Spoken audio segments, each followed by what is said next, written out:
Hi, I'm Marca, the founder of Sage Home, and today I want to tell you about what Sage Home is and why we want to bring Sage Home to our community. So Sage Home aims to be the first family-based residential treatment facility in Coconino County. And I want to dive into what that means, but before we can do that, I want to dive into what addiction is. People who are experiencing addiction often find themselves outside of their window of tolerance. And what that means is when we're inside our window of tolerance, we feel safe.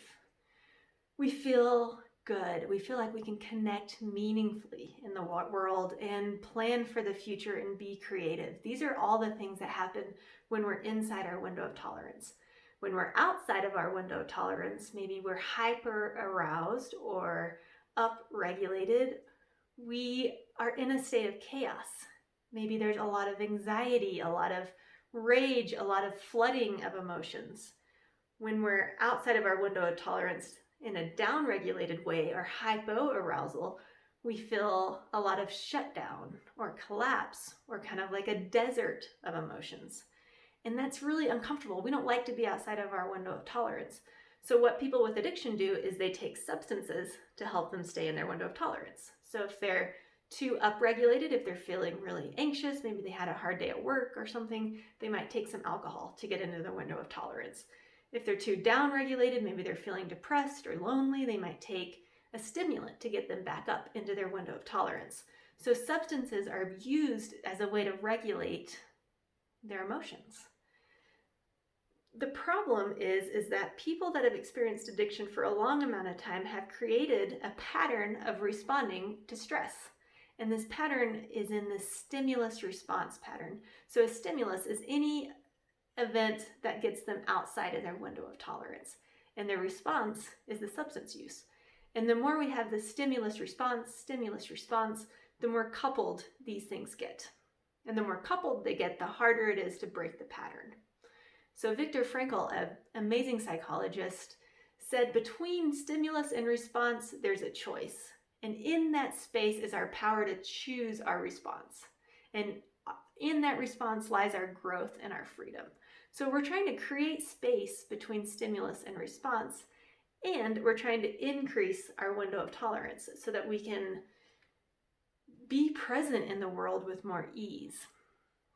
So that is how residential treatment can be so effective, because it takes the client from their environment where patterns are really entrenched with stimulus and response, stress and substance use, to an environment where they have more safety and more of their basic needs are met. Because something else that we know about addiction is it's often more than just addiction. A lot of times people with addiction have a history of trauma.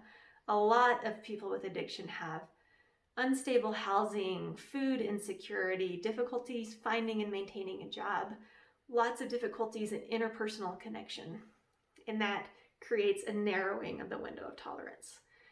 So at a residential treatment facility, they have an opportunity to kind of let up a little bit and to create some more space and some more safety to engage more meaningfully in treatment.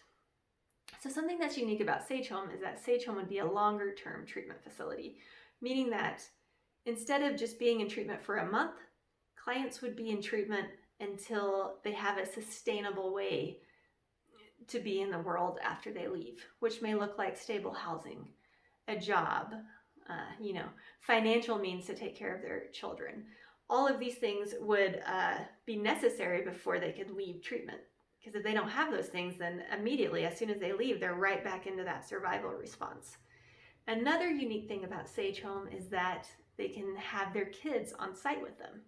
And that's important because it prevents child removal.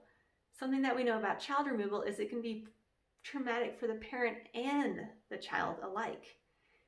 When a parent loses their children to the system, they go into a trauma response. They go into a survival state. And when they're in a survival state, they really can't have true recovery. And the same is true for a kid. It's really stressful for a kid to lose their primary caregivers. And that, again, puts them in a survival response.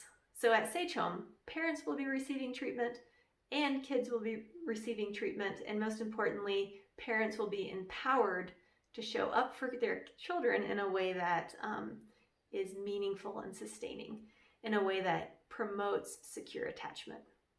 And one way of understanding what a secure attachment is, every kid that's born in this world is trying to answer 3 basic questions. Am I safe? Can I get my needs met? And is the world glad I'm here? When a child can answer yes to those 3 questions, they have lifelong protection.